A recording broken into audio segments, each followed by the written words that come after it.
You're listening to Worshipology with Kurtis Parks, a biblical, practical, and spiritual conversation about living and leading worship. Visit kurtisparks.com to learn more and check out Kurtis's books and latest resources for your worship team. Worshipology is a part of the Worship Leader Magazine podcast network. Worship Leader Magazine has a heart to equip spirit-led worship leaders with practical tools, theological insight, and encouragement for the local church. Today's episode is brought to you by PraiseCharts. Whatever resources you're looking for on the latest songs in today's worship music, PraiseCharts has you ready to go. Whether you need chord charts, lead sheets, or full orchestrations, everything is formatted for your team and available for instant download. Stay current, save time, and lead with confidence. Check out PraiseCharts.com today and get your hands on the freshest songs for Sunday. Now, lean in to today's episode of Worshipology with Kurtis Parks.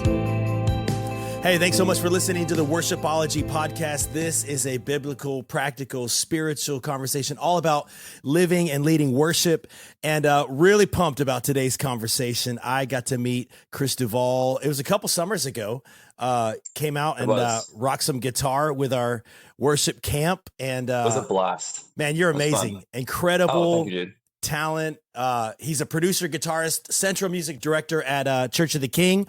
That's a church in the New Orleans area with 6 sites, including one in Africa, South Africa. Correct, yeah. Man, this guy's played guitar on records with SEU Worship, Maverick City, many more artists. Today we got Chris Duvall on the Worshipology podcast. Say what's up, bro. What's up, bro? I'm honored. Thank you so much for the kind words. I hope it's okay that I say this, but I was playing at that camp. And I hadn't met you in person, but we'd kind of talked over phone and stuff like that. And you walked in with a bass. I was like, this might be the coolest dude I've ever seen in my life. And you walked in, plugged in bass, and just ripped it. And I was like, this is so sick. Dude, that was fun. That was a blast, man. I mean, it's not usually you get fun to do youth camp and have guys like you and Alex on stage with us. And we had a blast. It was so fun. You guys are incredible. And what I love about you is like you not only rocked it at camp, but then you like pulled an all-nighter driving back with Caden, our next gen worship guy. And then you guys rocked Sunday morning, multiple services. Like you guys were ready for it, man. We were. We're used to me and Alex and the church, we're so used to the ministry grind where it's day in, day out and stuff like that. And I love church. Like I was raised in church. I'm a pastor's kid. Oh, so wow. I just love the church. Like I think the church is the hope of the world. So that just stuff, it's just exciting, you know. I never get tired of being in it and around it, you know. So it's just fun. That's awesome. I was going to ask you, like, you know, you guys, 6 campuses, you're about to launch another one downtown in New Orleans. Yeah. You guys are doing amazing things with Church of the King music. Let's get into a little bit of that. Like, how do you stay motivated, excited? You guys are always releasing new music. I mean, we love Dan Rivera on this podcast. He's been on a couple times, also on the Walk podcast, good awesome, friend of ours. Love Dan. Talk a little, let's rewind. Talk a little bit about your story. Like, how did you said you're a pastor's kid. Like, is that kind of, were you voluntold to pick up a guitar when you were younger? Like, how does that work, Chris? Good question. So really my first instrument was, so let me back up actually. So my dad's a pastor and, he, you know, growing up, I watched him play guitar. So he was like, kind of like Assemblies of God, you know, small church pastor where he's leading worship from electric guitar, putting that down, going to preach, you know? Amazing. So that's what I was raised around. So I was like, this is how it works. You know, this is how it is. And then in that scenario, for a season, we didn't have a drummer. So I'm like, so I was really 9 or 10 years old and I'm behind the drum kit. And I was just, you know, had to step up because I think one day our drummer couldn't come in like morning of, he got like, I don't know what had happened, but got behind the kit, had been practicing, you know, every day at the church because we lived next door to the church. Okay. So I've just been in it and around it for forever. And it's crazy. Like I was talking to somebody about this yesterday. It's like, really, it's crazy what people speak over you and how much weight that carries in your life. Wow. It's like my dad growing up was like, he put a guitar in my hands. He was like, you're going to be better than me. You're going to use this instrument for great things and stuff like that. And it's like, and it's amazing especially what a parent says to you and then like what people speak over you from a young age, you and what you say about yourself, like really, you know, it's like, it's powerful. There's a powerful thing about it. And I believed it. I was like, I'm going to get good at this thing. That's awesome. Like whether or not, you know, it just became obsessed with it, obsessed with music, just the presence of God, the whole thing. It just became like very real to me. Wow. And there's times in my life where I tried to run away from it and do other things. And I went to college, as I don't know if many people know this, but I went to college like as a pre-med. Like, Did you major, really? Yeah, it's crazy. And then like, wow, I ended up joining SU worship, and that whole thing changed. I'm like, God, I know that this is what you want to use me for, and I'll surrender it to you. Yeah. So I've just been in it, around it my whole life, and I just love it, man. I'm just a student of it. I'm obsessed with the craft, the heart behind it, just all of it. So wow. Yeah. Okay, so talk to us a little bit. You went to SEU. How does that whole process work to like join their worship team? Because I knew about SEU back in the days with Chase when he was crushing it back there, and of course he's doing amazing things with Grace City now. But like, what does it look like? Because SEU worship, this is crazy. Like, dude, yeah. I mean, with songs like "Move of God" and "What a God." I mean, I just literally heard Seventh Day Slumber has a version of "What a God." Like, that's wild, bro. Yeah, dude, and it rips, man. Like, so the music has just blown up. Like, and I feel like you were there, like riding this wave that is still going. Chris, like, talk to us a little bit about that, man. That's a great question. Great question. It's so wild to see. So SEU worship has been like it feels like generations of different like people who are leading it, and like the way that it's structured, obviously because it's at a university, it's like you have team members for 4 years and they move on, Wow. So it's like it's constantly cycling in and out. So you're constantly getting new, fresh creativity and like people that are inspired about different things for different seasons and things. So it's a very unique environment for sure.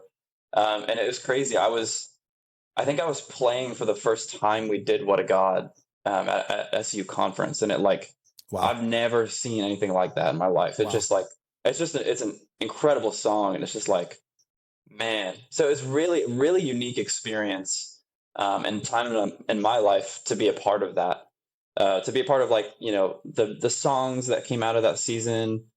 And it's just it's like, for me, it's like, when I think of doing records and stuff, and I think of doing songs that I'm like was a part of, or seasons of my life that I was a part of, it's like I think I'm so nostalgic about it, and for some reason, like every album or something that I've been a part of just continues to remind me of like what God was doing in me at that time. Wow. Like the way that like what He was doing through the music in me, like it just like it's kind of like like Dan Rivera says this a lot, who's worship pastor at our church, which he's awesome. He says like albums are like a mile marker for like a season of like we talk about this in context of Church of the King, but like it's like a mile marker of like what God did in a season, like what the music is about and what it sounds like. It's like, so it's really cool. So for me, it's like that season at SCU really feels like that. And I associate so much like positive memories, like, real moments where God met me, where I was able to use my gifts and feel used by God and all of those things. So it's wonderful. I love those guys. I have, some of my best friends for life are still over there at SU. So I just, nothing but great things and wonderful memories. What were the years that you were at SU? And then talk to us a little bit about your journey after graduating, after leaving that school. Great question. So I came in as, a freshman, kid, 18 years old in 2019. And wow. So just before COVID hit. Exactly. Wow. Wild times, man. Wow. So had basically like one semester of college, and then COVID hit. Oh my gosh. Wild. And then we all like got sent home like the first month, of college. And so just so crazy. And then so SU does like a summer tour. So where it was basically like youth camps and different things like that. So I ended up coming back to campus during the summer, and we still did some youth camps and different things. But in that 2020 season. Yeah, so it was wild. We're all playing on stage with masks on and everything. Oh my goodness. It's like very surreal. But yeah, so from 2019 to 2023 was my 4 years at SCU. Just some wonderful. Got to be a part of like a couple different projects with Dan at that time. And it's crazy. It's like, I probably don't tell Dan this enough, but like I would not be where I am right now without that man, because he, like, I really came in as just a total kid, and he just saw me and was like, here, you're going to be a part of this, and just brought me in. And then it's like, that's all it takes. It's like a leader just seeing something in somebody and deciding to invest in them and like help them see, it through to where God wants them to be and help them to discover their destiny and stuff like that. So Wow. so grateful for Dan at that time, because Dan was the worship pastor at SCU during that time, for those listening who don't know that. But just really, really loved my season there. Yeah, very good. That's awesome. Okay, so let's talk about that a little bit, because you Sure. know what I love that I'm seeing, especially in Gen Z and just this generation coming up, is that there is a hunger for discipleship. You know, like I'm one of those firm believers that like the best is yet to come. Like I want Love my kids to go way further than I'm going. I love investing Totally. in young worship leaders, because like, dude, that's the church today. It's not like the church tomorrow. It's the church today. Like, talk to us a little bit about that, Chris, 100%. of like, you know, the desire that you're seeing in your generation for discipleship. And then how are like, Good. how is your generation kind of rising to meet that call? Are you pursuing to find discipleship, or is it kind of like what does that even look like from your perspective, man? That's awesome. Great question. So I think a couple of things. I love what you said about the best is yet to come. It's just like, to me, that's just faith that like what God said, you know, will come to pass. And it's just like believing what scripture says, and like having faith and living from almost like not an ignorant optimism, but just a real like faith and hope that God is who he says he is, and that he'll come through on his promises and all of those things. Wow. And that's like, and that's just like the place that I love to draw from as a leader or whatever it is. It's like, like God really has wonderful things in store. And something that's awesome about our church at Church of the King is we're a huge discipleship church, discipleship church. So I've been a part of a couple different churches, and obviously I was raised in the church, but something that Church of the King does very uniquely, I think, is we're just huge on, like, our vision statement is reaching people and building lives. And I just feel like this is like just uniquely very good at like getting people connected and then plugged into godly community very quickly. And it's like, I've been, you know, even though I was raised in the church, it's like I've seen fruit in my own life of just like being around other people that are pushing me to be better, being held accountable. Like, we're a very high feedback culture, like being real with each other. Yeah. And I've noticed that what's really awesome is like, there's a lot of young people in our church and people that are hungry to grow closer to God. Wow. We have a great young adults ministry. We have a college at the church that's really awesome.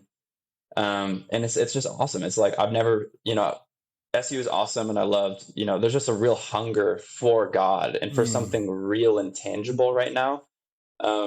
Especially in Gen Z, especially in this generation. It's like people really, really don't want a cute idea or like something fabricated. It's like people want real hope. Yeah. And people really want a real encounter, like where their lives are really changed. And I think from that hunger, it's like, you know, that's the next step, is like, I want to get discipled. I want to grow closer in who God, you know, is calling me to be. I want to grow closer to him, you know, and it's just awesome. It continually like refuels my faith, you know, having just been in a college season and where I am now. That God is really, he's just moving, like, and it's just like, and it's just, for me, it's just awesome to be a part of it and around it at such a life-giving environment in church. And it just reminds me to keep my eyes open and set on what God is doing. Because that to me inspires my creativity. It's like, it's like God is always doing something. And it's like, am I just sensitive enough to see it and to hear it? And that informs like what we do, you know? Wow. Talk to me a little bit about the driving force in that hunger. Like, is it that you know, this generation, and I'm talking about Gen Z, y'all have grown up with the lights and the haze and the production and the high value on excellence. Is there something behind that? Is there something behind growing up in an AI generation where we've had iPhones probably since, you know, elementary? Like, is there something tied in with all of that technology that really drives you to like want something more real and tangible? Or is it something altogether different than that, Chris? Obviously, like, the church has existed for generations and generations. And it's like, I think as it's adapted and grown with the times and things, like that pursuit of excellence and like an experience being wonderful, like you do have to keep up with, you really do have to keep up with like people's lives, you know? Wow. And that's a big reason why we, you know, value excellence of the church is, you know, people like, you know, they're coming into church, they have kids, like they want to understand where they're bringing their kids. They want to understand that they walk into service, it's going to be an excellent experience, that they leave feeling refreshed and refueled. Yeah. And it's like, I think there's that piece of it. It's like, you don't want to go in somewhere and you're just kind of like, what the heck is going on? Like, Right, it's crazy. You know what I'm saying? Yeah. So like that, there's that piece of it. But I do think to a degree, it's like, I just think, I don't know what it is. I think that this generation is returning to like a very real encounter in a way. Whereas like, in the past, I feel like it could have been more so like on the side of a nice, like believing a nice idea about Christianity. But for something I'm noticing is like people are really, really hungry for like a genuine encounter in a way that I haven't seen. Wow. And that's exciting to me.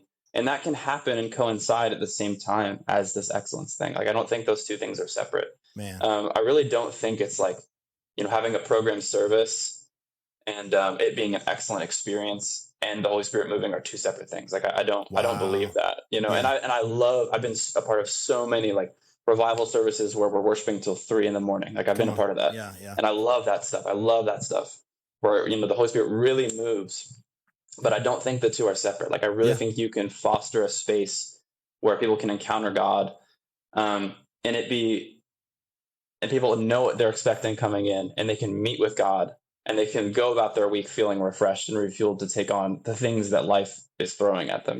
Wow. Wow, that's so good. I literally just wrote this down: when excellence meets encounter. There's something to that, because you get all these conversations that's like it has to be either or, but it doesn't, not at all. And even in scripture, you see that God honors excellence. Excellence honors God. He moves where he can trust his people. And I feel like that's one of those things, Chris, that I'm finding that in churches. And you're right. Like, when you invite your neighbor to church, you want to know that you're inviting them to something that you can trust, they can trust. There's going to be consistency. For sure. They know their kids are going to be taken care of. They know they're going to hear a message that's going to challenge them where they're at. It's relevant. It's biblically based. Like, talk to us a little bit about that in the worship world. Like, where can we get a little bit better in that consistency, trust, and excellence that you're seeing? Because you've played in many different contexts. You've played on different records. You're seeing movements kind of happen all over the place. Like, where can we get better as worship teams and worship leaders in all of those different contexts when it comes to trust, reliability, and excellence, while not losing the hunger for the spirit and the encounter? I think the answer to a lot of that is just leadership. Wow. And it's like understanding responsibility. Wow. I think a lot of leadership people have said this, but like empires rise and fall on the backs of leaders. But like, I just think that something that I've noticed is like, there's a lot of creatives in the worship space, but there's not a lot of leaders and creatives. It's like, wow, those two things can't exist at the same time. There doesn't have to be the stigma that creatives are weird and spacey. It's just not. It just doesn't have to be the case. It's just a skill. It's like, and it's a developed practice. And I think God's presence goes where we invite him, first off, and where we create spaces for him, but where we steward him, and like where we steward and like understand the weight and responsibility that comes with that. So good. When you get that, when you understand the responsibility you have as a musician, as a worship leader, it's like you lead from that spot. You're not flippant with your volunteers. You're not careless with sending up planning centers the day before. You know what I'm saying? Like, I just think there's another level of like, there's like a sobriety to it. It's like, wow, I really understand that what I do is the serious business of heaven, and that leading people into God's presence can change their lives. It can genuinely alter the course of someone's life when they walk into church this weekend or into this worship night. Wow. And it's like, if I understand that responsibility, that if I lead from that place, I want to foster trust with my team. I want to create unity because we're doing something together. It's like, I want my volunteers to know that they're loved and they're a part of something awesome. Like, communication is important. And I just think leadership and understanding the weight that you carry is like a huge part of that, Yeah. And I just think that it doesn't matter how awesome your worship service is, but like, or how good your songs are, but it's like, if you're not caring for your team, if you're not leading people well, it's like, what are you doing? It's like, it's just a gong if there's not love in it, There it is. Just all of those things, So I think that's so important. I think leadership is everything, I think.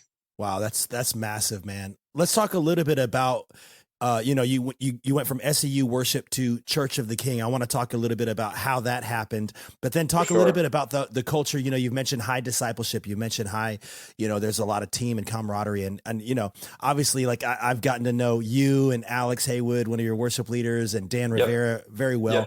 Yep. Is it kind of like it's like you guys are leading this charge as a crew? Because that just seems like a lot of fun. It's always better when you do life with people, and especially people you love. Like, talk to us about the culture, but first tell us how you got to Church of the King, man. Yeah, awesome. So I think I'm trying to remember when it was, but I was having a conversation with Dan, and he's telling me about his new season of Church of the King and how God has called him back to, vocational church ministry. Yeah. And I was like, that's awesome. That's awesome. I'm really excited for you. And he's like, I really would encourage you to think and pray about joining me. I was like, what do you mean? Like, because in my mind, I had a very different life path. Like in my mind, I had, I was pursuing the full-time, musician, professional guitar player thing. I had some touring opportunities lined up right after I graduate, and some different things that I was prepared to do and was excited about at the time. And I was like, that's a very different thing, is going and getting planted in a state away from my family, away from my wife, just my girlfriend's family. We hadn't gotten engaged yet. I was like, that's a very different, like that changes the whole, like my whole plan for what my life looked like. Yeah. And, I went and called a couple of people, and they're like, if this is what you feel like God's calling you to do, then I really encourage you to do it. So I spent a lot of time and prayed about it. And I really felt this like pull on my spirit that I needed to go just get planted somewhere. Wow. And it's crazy. And it's like, I ended up, telling a couple of those, touring opportunities no. And it's just like, it was like, this is what I thought I wanted. I practiced my whole life playing music. And it's like, you think this is what it looks like to make it, but it's like, it's just not, man. It's like the quality of your life is determined on the quality of like your heart health and your your spirit and all of those things. And I just really believe that like God knew if I continued down that path, I wouldn't be at the place that I am now. It's like I really believe that God, not that there's anything wrong with touring or pro music, like all of those things. I love all that stuff, and I still do a little bit of it here and there. But it's like, I really think that God knew, he's so faithful. He just really knew what I needed to start my life out of college with my wife, and like just all of that. So it's like, I just love the season that I've been a part of here at Church of the King. I've been able to be planted and really like plugged in and like rooted somewhere, and that being a part of that high discipleship culture, and like being held accountable and all of those things. And it's like, just awesome. It's like, it's so crazy. It's like, and this is my advice for a lot of young musicians. It's like, you really, like, that's not making it, man. Like, it's, it's like, it really, the lights and everything can feel like you worked your whole life for this. This is where you get recognized. But it's like, that is not the prize. Like, Jesus is always the prize, and it's not about how recognized you are. It's crazy. This past weekend, we had like our staff meeting, and then Pastor Dino Rizzo, who's the director of our churches, came and spoke. He's awesome. But something he said that I'll steal from him. He's like, we need to really, really fall in love with the private repetition before the public recognition. And I love that, dude. I'm just like, I want to be as hidden with God, doing the thing that he's called me to day in and day out without anyone seeing it.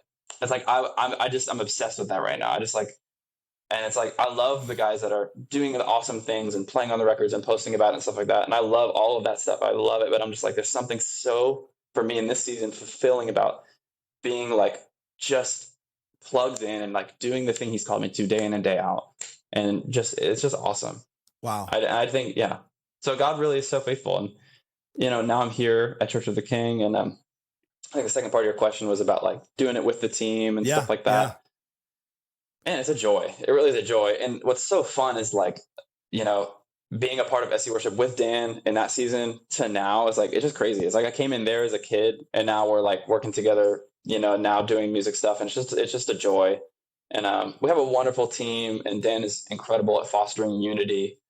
We have a wonderful team. We have wonderful, incredibly talented worship leaders, musicians, and it's a joy. It's like I've just become really obsessed with like team stuff. Like Man. before my previous season of life, I'm like, I'm going to be obsessed with the art and the craft of guitar, electric guitar, production, keys, like all of those things. But now it's like, I'm just really obsessed with like band leadership, team stuff. Like that stuff is so fun to me. Like the science and the art of it is just super fun. It's like what I give myself permission to obsess over. Man. So yeah.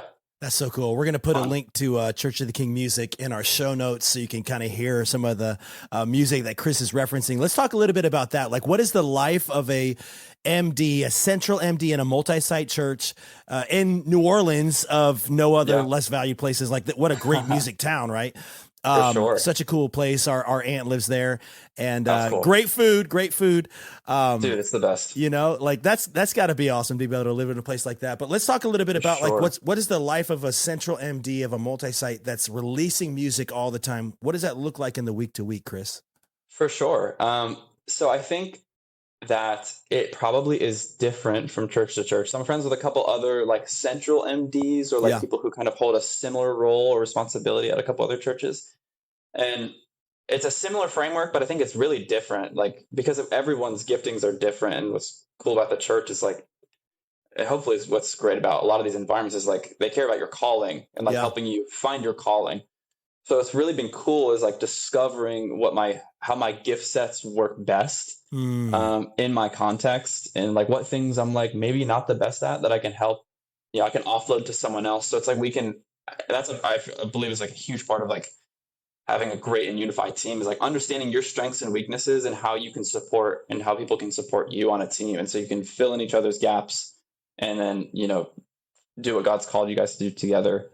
But my role really, so every campus has a campus-specific music director. So our broadcast campus has a campus-specific music director, which he's awesome. And then a lot of our other campuses, so for those who don't know, Church of the King is I think we talked about this, 6 campus church. They all look completely different, like very different rooms and environments. So our broadcast campus is 2,000-ish seats or something like that. Wow. And then our, we have like some mid-sized campuses and stuff like that. So it looks very different for each context in different areas, very spread out. I know a lot of churches have like, maybe they're called to like a very tight region, but we're in the general like Southern Louisiana, Southern Mississippi area. We also have a campus in Cape Town, South Africa.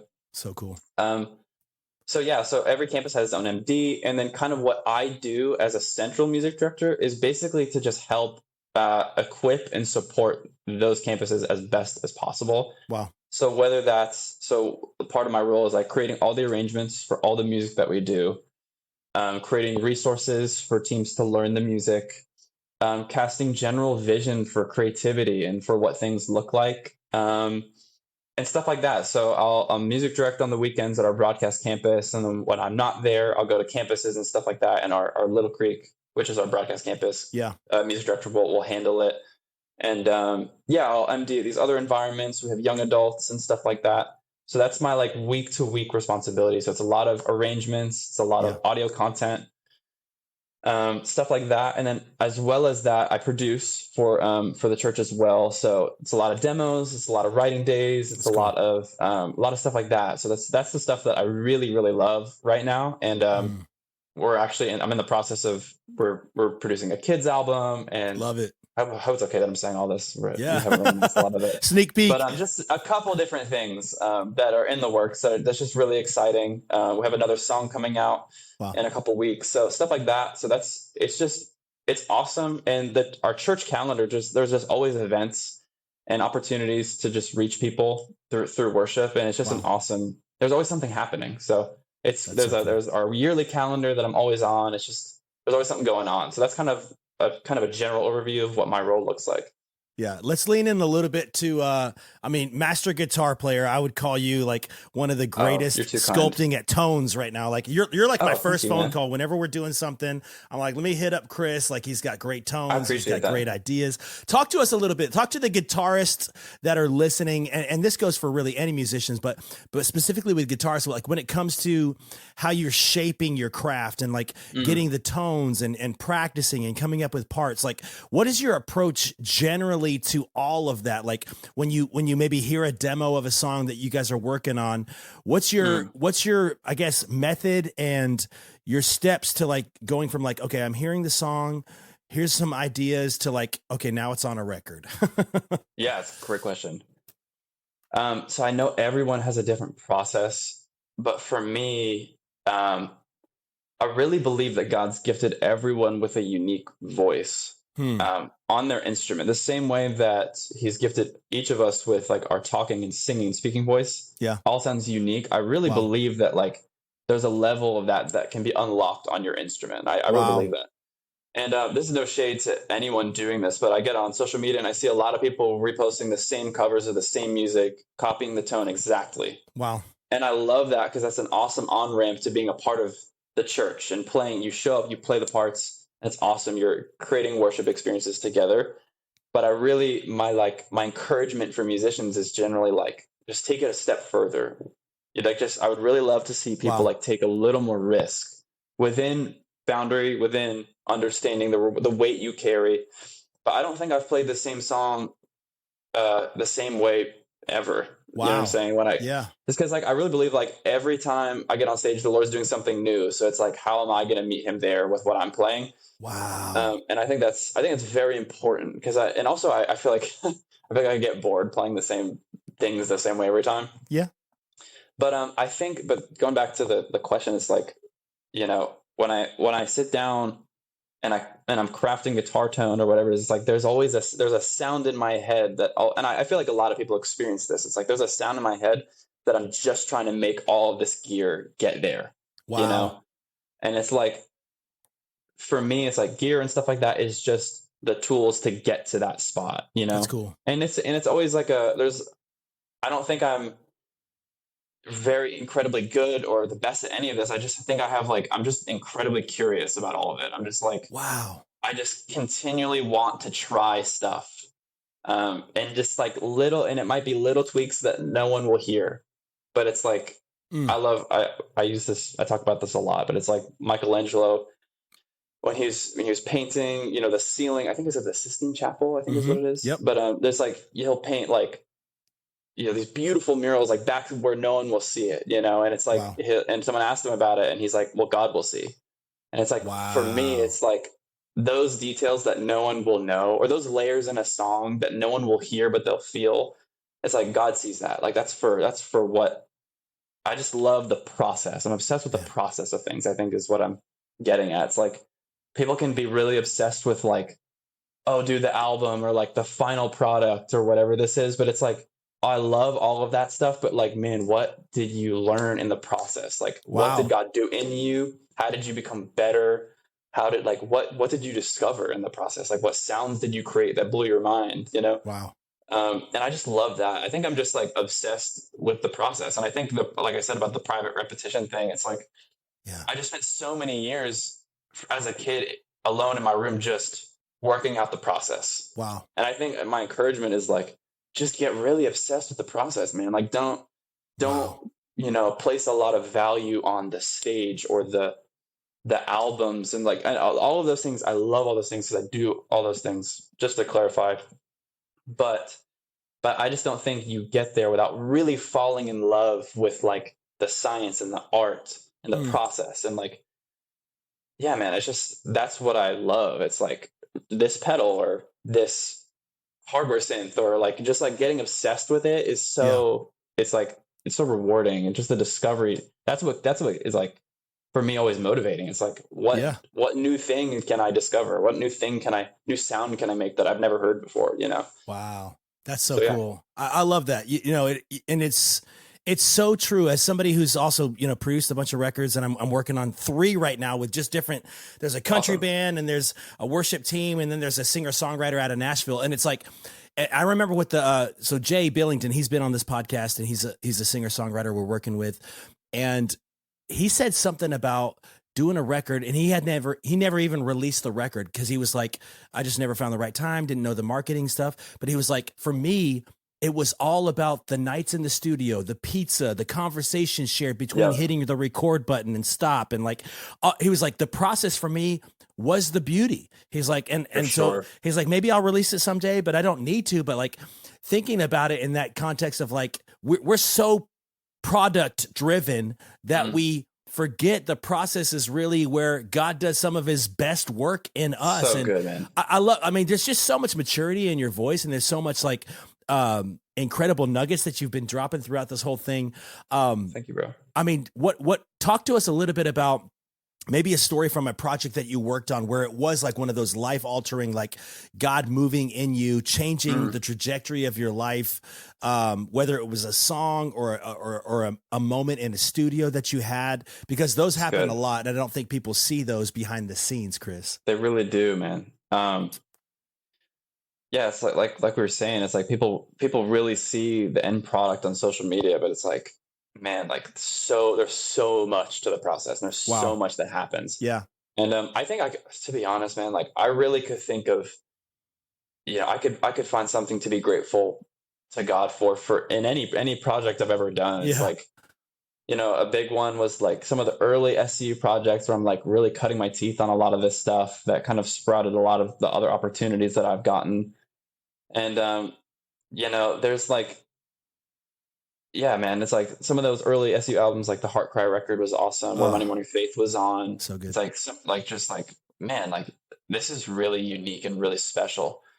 And, I also think like this, Church of the King record that we just put out, it's called For the One. Just really, it's like the first time that our church has released like an album, like music, like putting a sound to like the ministry of the church. Wow. And like, that was really unique. And it's like, and it's not an easy task. I was talking to another, worship pastor at another church. We're talking about like, the early stages of what it looks like to release music as a church. And I told him like, man, anybody can write music, and if with the right people and the right know-how, anyone can release music. But it's like the thing that you cannot just fabricate is like the story of what God is doing in the process, and like through your ministry, like what the heart is, like what your why is, like. So don't forsake that. Like, like sit down with your senior pastor, like listen to what's on his heart, and like, because we can write worship music, man. Like it's not like, and you just can, like, there is a genre per se. There's a formula like that you can follow to get there. There really is. And I love that formula. Verse, chorus, bridge, chorus. There really is, like we can do that. Like we can keep writing great worship songs because there is a framework, Right. But I'm like, but what is unique is like the process. It's like, I know I keep talking about this, but it's like, what is God doing? Like, what is the story? Like, what is the why behind that? When you listen to that song, you're like, you tell someone the story about how that song came about. Like, yeah, we were just, one person in this room was in this writing session was like, sharing it. They're going through a hard time, and we just wrote to that story. And it's like, and then you think about where that person is now and their testimony. Wow. And it's like, that's the stuff that makes it special and worth it, Wow. And I think about that with, this For the One album.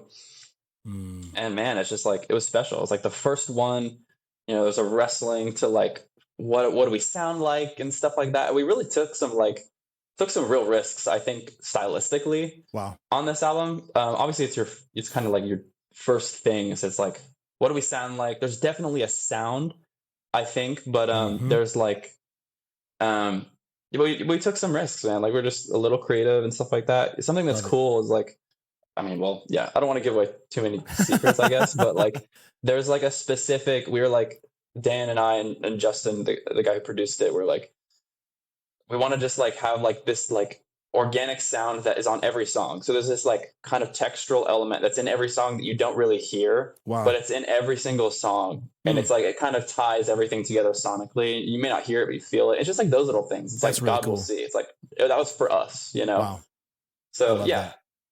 That's rad, man. I love that. Well, can't wait to hear the whole thing. And like I said, we're going to put some links in our show notes. Last question for you, Chris. I don't know where our time has gone, bro, but this has been so good, so helpful. Good. I love asking this question to everybody on the podcast. What's the Holy Spirit speaking to you right now, man? What do you feel like the Lord has just been really laying on your heart as of recent? Oh, so good. Yeah, great question. I think something that's really been like not heavy on my heart, but like I think that there's a lot of, and it's also it's a lot of it on social media too, but there's just a lot of like, I feel like there's, we're feeling revival a little bit more in our nation. Wow. And there's a lot of talk. There's a lot of like talk about Christianity and things like that. But I would really, really love for us to keep unity on the forefront of our minds as believers and as worshipers and creatives. It's like, if we all know that our common denominator is God and what he's done for us, like our testimony, we're gonna lead and play from that place and stuff like that. Yeah, just like there's nothing sweeter than when the body of Christ dwells together in unity, That's it. And there's always, Dan says this, but he's like, what's so awesome about worship music is like, you come into church on the weekend. It's like a bunch of people that probably don't agree on a lot of things. It's like maybe politics or whatever it is. It's like, we can't really fully agree on anything, but what we can agree on is like the truth that God says in his word, like what the truth is. And it's like, and I think that's so powerful. And I was reading in Second Chronicles, let me pull it up really quick this morning. And it says like, it talks about this moment where, all the priests and the musicians are playing together in unity, and then the cloud descended and they basically couldn't do the rest of the service because when they played together in unity, there God's presence was, Wow. And I think there's a huge piece of that, and I think about that in context to playing music. It's like, that's why we all play the right stuff. That's why we all play the same chords and we're not messing up. It's like, because like when we dwell together in unity, so we create a space for God to dwell. And I would love to see the body of Christ keep that on the forefront of our minds. Like, just dwell together in unity, in harmony and stuff like that. And I think harmony is funny because it's a musical term. It's like, we're separate. It's like harmony is like two different notes that are like adjacent to each other through an interval. They're not on top of each other, but it's like they're dwelling together in unity, and together they make a beautiful sound. And harmony is what makes music, Wow. And I think there's a real like analogy to that. And I would just love to see the body of Christ keep unity and harmony at the forefront. Wow. Yeah. Dude, that's so good. That's so good. I mean, you're seeing it, like you're right. You're right. I mean, there's this, the whispers of revival are happening all over the place, but God's presence dwells where there is unity. And I think if we miss that aspect of it, we're missing it. So for sure. Chris, dude, you're a beast, man. Appreciate your time on Worshipology. Thanks for spending some time with us, man. It's been an honor. Thanks so much for having me on. You've been listening to Worshipology with Kurtis Parks. Visit kurtisparks.com to learn more and check out Kurtis's books and resources for worship leaders and teams. Worshipology is part of the Worship Leader Magazine podcast network, brought to you by Worship Leader Magazine. Today's episode was sponsored by PraiseCharts. Visit praisecharts.com and get everything you need for your worship team today.